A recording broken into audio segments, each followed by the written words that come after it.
Šta se zaista desilo iza zatvorenih vrata nakon što je preminula legenda narodne muzike Andrija Bajić?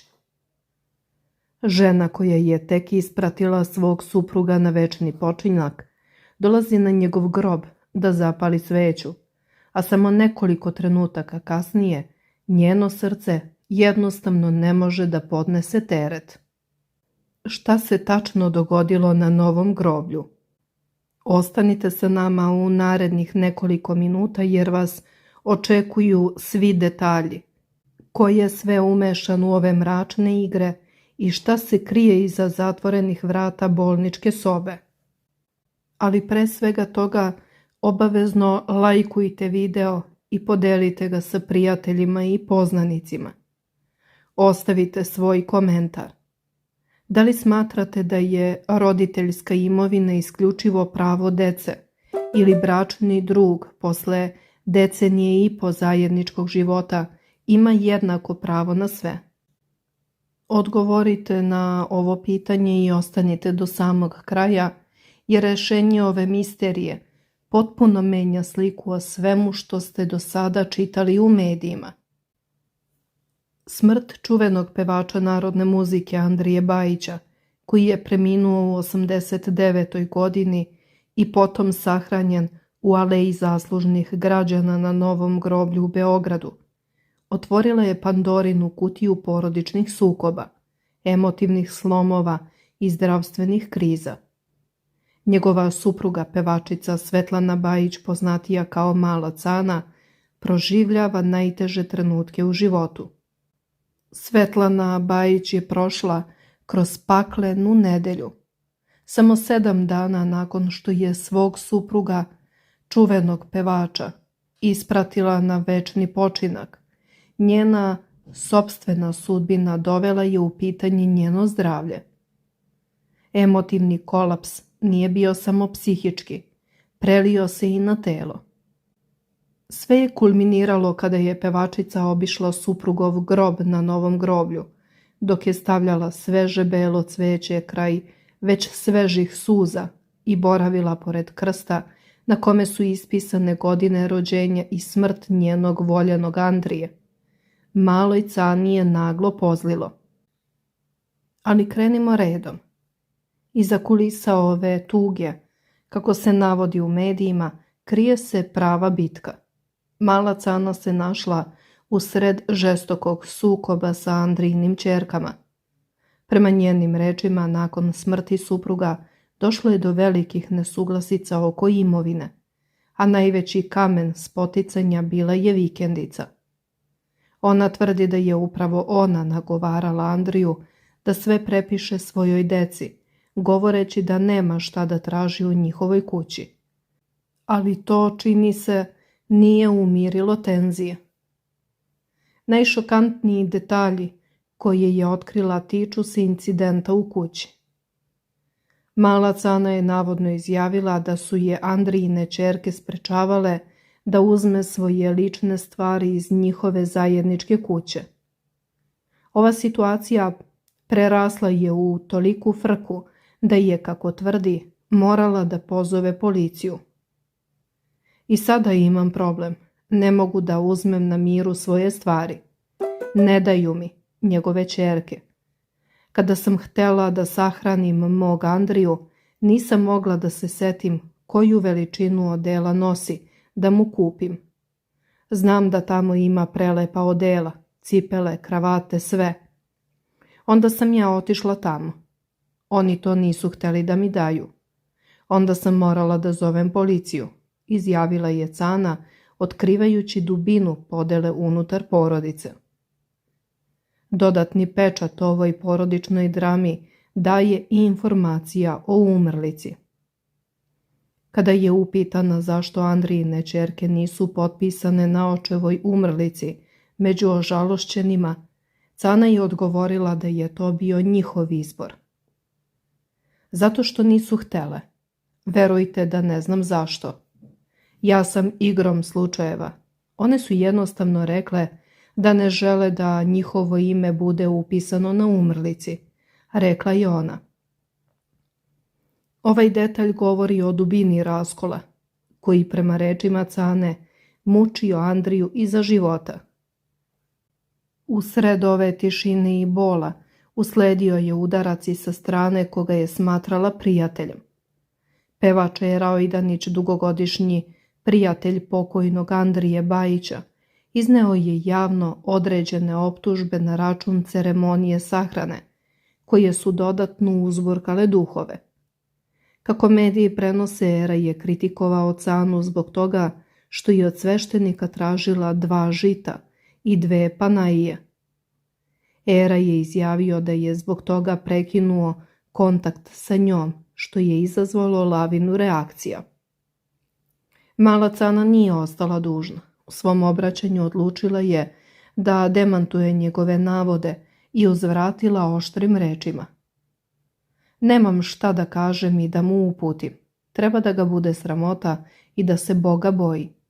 Ja ništa nisam ispratila, nijedan članak nisam pročitala. Sve sam uradila kako treba i po volji mog supruga, rekla je ona. Dodatno ga je optužila za licemerje ističući da je on znao da pozove samo kada mu nešto treba.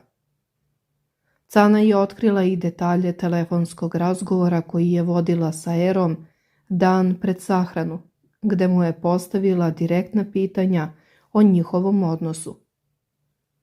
Ovaj sukob je pokazao koliko je javnost podeljena. Dok neki veruju da je Era imao pravo da se ogradi od određenog običaja koji smatra nepriličnim, drugi smatraju da je njegovo javno iznošenje detalja bilo nepotrebno i da je Cana već dovoljno izmučena. Međutim, ono što je posebno zabrinjavajuće u celoj situaciji jeste činjenica da je došlo do sloma male Cane. I upravo to što se to nije desilo kod kuće, u sigurnom okruženju, već upravo na mestu gde je Andrija sahranjen. Izgleda da je posljednji oproštaj na grobu bio previše za njena pleća. Nakon što je juče posetila suprugov grob, naglo joj je pozlilo zbog čega je morala da zatraži lekarsku pomoć i bude zbrinuta u bolnici. Pevačica je potvrdila da joj je veoma teško da se pomiri sa gubitkom i priznala da se i dalje bori sa velikom tugom i emocionalnim teretom koji je zadesio. Završila sam u bolnici, primam infuzije i jako mi je loše. Sve me je stiglo, nemam snage. Doktori me oporavljaju infuzijama. Bila sam suprugu na grobu i složilo mi se. Čekam analize da budu gotove, pa će doktorka reći šta dalje, rekla je mala Cana. Izgleda da je posljednji oproštaj na grobu bio previše za njena pleća. Njeno srce tu tugu nije moglo da izdrži. Mediji prenose da se Cana trenutno nalazi na infuzijama kako bi povratila snagu, ali je jasno da je reč o ozbiljnom upozorenju organizma. Sve me je stiglo, ponovila je nekoliko puta, nagoveštavajući da se iza ove rečenice krije mnoštvo nerešenih problema koji su je pritiskali posljednjih dana. Ova hospitalizacija dolazi kao vrhunac jedne burne nedelje koja je uključivala ne samo sahranu, već i javne sukobe i porodične drame.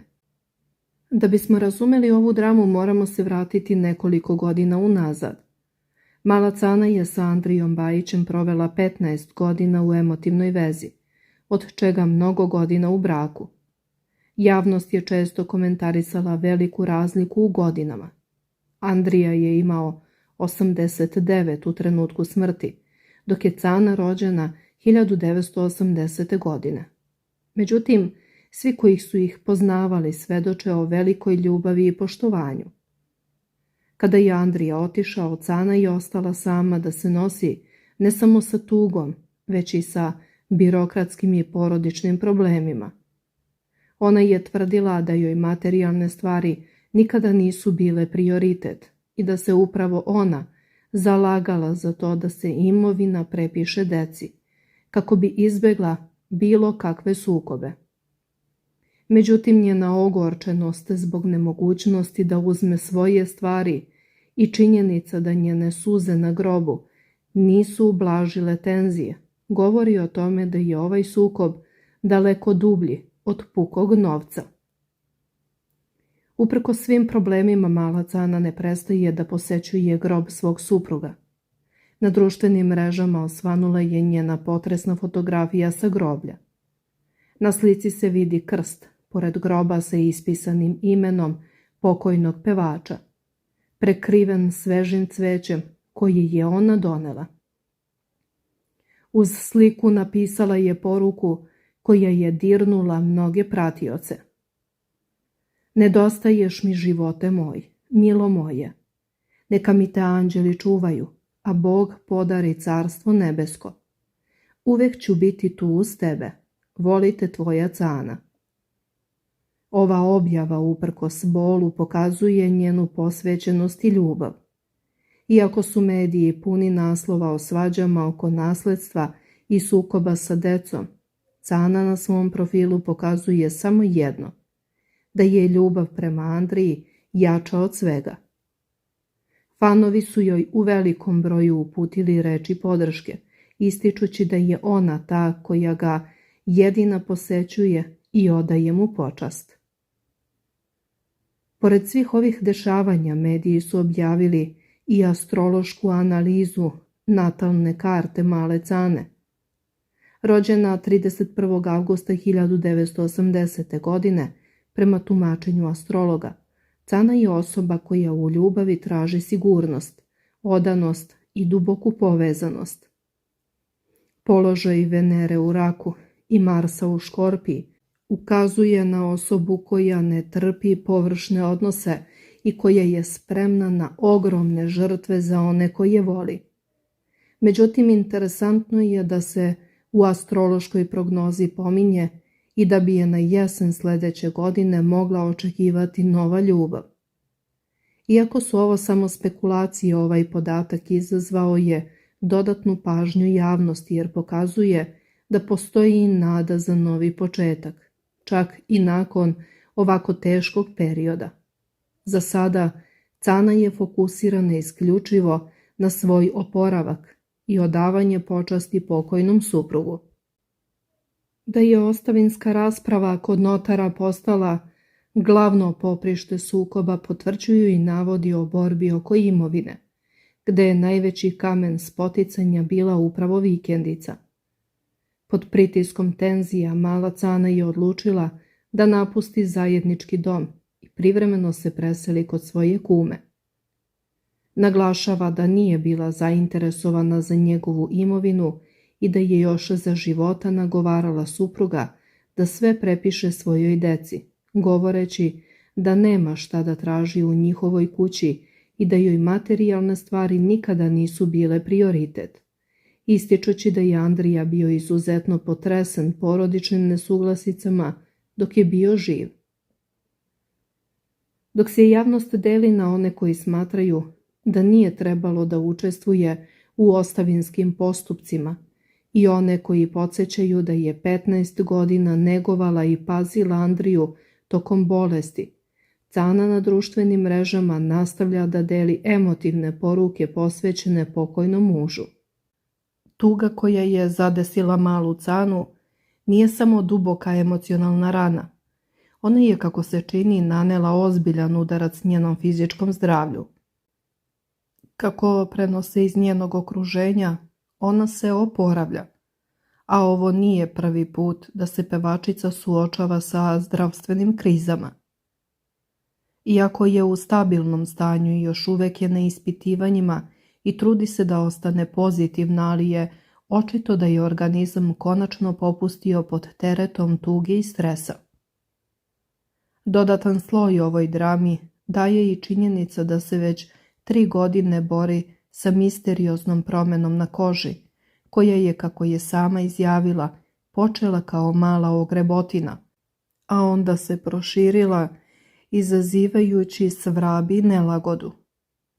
Iako je u više navrata obilazila lekare, kako u Vršcu i Pančevu, tako i privatno, Niko nije uspeo tačno da utvrdi šta je izaziva, što dodatno otežava njeno već ozbiljno narušeno zdravstveno stanje. Stručnjaci naglašavaju da produženi stres i emocionalna iscrpljenost mogu značajno oslabiti imunni sistem, što telo čini podložnim raznim oboljenjima. Dok se Cana fizički oporavlja u bolničkoj sobi, psihički teret koji nosi je možda i veći. Podsjetimo, mala Cana se trenutno nalazi u bolnici, boreći se sa iscrpljenošću i tugom. Njen slom na grobu supruga simbolično predstavlja težinu tereta koji nosi.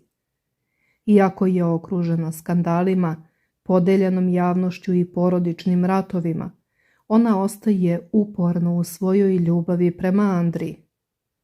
Ostaje da se vidi kako će se razvijati dalje tok ostavinske rasprave i da li će se odnosi u porodici ikada popraviti.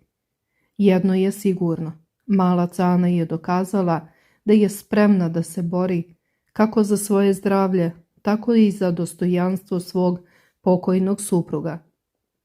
Njeni fanovi i javnost sa nestrpljenjem očekuju vesti o njenom oporavku, nadajući se da će uskoro izaći iz bolnice i nastaviti svoj život, makar bio i bez Andrije pored nje.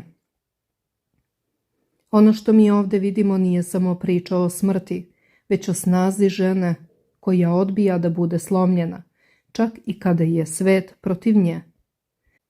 Pred nama su brojna pitanja koja tek treba da dobiju odgovore. Mediji prenose da je ostavinska rasprava tek na početku i da bi mogla da potraje mesecima.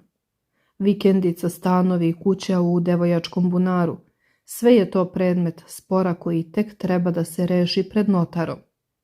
Sa druge strane, Cana je više puta ponovila da joj materijalne stvari nisu važne, ali joj je, kako kaže, važno poštovanje prema Andrijinoj volji.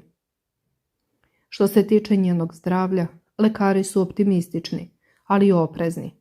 Iako su infuzije dale rezultate, analize još uvijek nisu gotove, a pevačica će morati da se odmara i pazi na sebe narednih dana. Njena bliska prijateljica i kuma, kod koje se privremeno preselila, rekla je za medije da je Cana slomljena, ali da se bori. Pitanje za vas. Da li smatrate da je mala Cana žrtva okolnosti ili mislite da postoji više od onoga što vidimo na površini? Obavezno pišite odgovor u komentarima. Da li vi verujete njenoj priči o nasledstvu ili mislite da postoji druga strana medalje? Lajkujte video ako smatrate da je Cana zaslužila podršku u ovim teškim trenucima.